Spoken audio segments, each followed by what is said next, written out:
तर बारामतीमधील सुनेत्र पवारांच्या प्रचारानिमित्त आयोजित मेळाव्यात मंत्री आदिती तटकरे भावूक झाल्याचं पाहायला मिळालं। अजितदादांना मुख्यमंत्री म्हणून पाहायचं होतं, मात्र ते स्वप्न आता सुनेत्रा काकींच्या माध्यमातून पूर्ण होईल असं वक्तव्य आदिती तटकरेंनी केलं। तर आपला नेता मुख्यमंत्री व्हावं असं प्रत्येकाला वाटतं अशी प्रतिक्रिया मंत्री छगन भुजबळांनी दिली आहे। सुनेत्र पवारांना फक्त एक पायरी ओलांडायची आहे असं सुद्धा भुजबळांनी नमूद केलेलं आहे। सगळ्या कार्यकर्त्यांचं नेहमी एक स्वप्न राहिलं, आम्हाला दादांना मुख्यमंत्री म्हणून पाहायचं होतं। आमच्या सगळ्यांची ती इच्छा होती।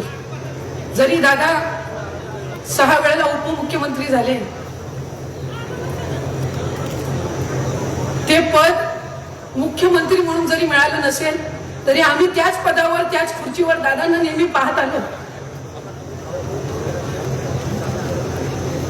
कदाचित हे आमच्या सगळ्यांचं दुर्दैव असेल, कदाचित राज्य म्हणून सुद्धा दुर्दैवी असू शकतं की दादांसारखा मुख्यमंत्री हा कधी लागू शकला नाही।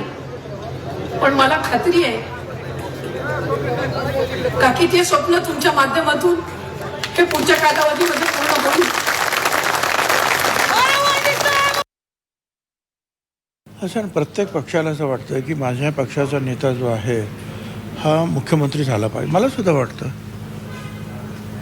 एका ठिकाणी मी सुद्धा म्हटलं की काय सांगावं, आणखी 5 वर्ष लागतील, 10 वर्ष लागतील, पण सुनेत्राताई आता ह्या फक्त एक स्टेप त्यांना पुढे जायचं आहे। अशी परिस्थिती कधीतरी येऊ सुद्धा शकते, का येऊ नये। अनेक ठिकाणी महिला मुख्यमंत्री झालेल्या आहेत, तर आम्हाला वाटतं की ठीक आहे बाबा, आमचाही नेता पहिल्यांदा अजितदादा होता, किंवा आता सुनेत्राताई यांना सुद्धा काहीतरी आम्ही मुख्यमंत्री करू। याचा अर्थ काहीतरी बंड करणार आहोत, गडबड करणार आहोत असा नाही।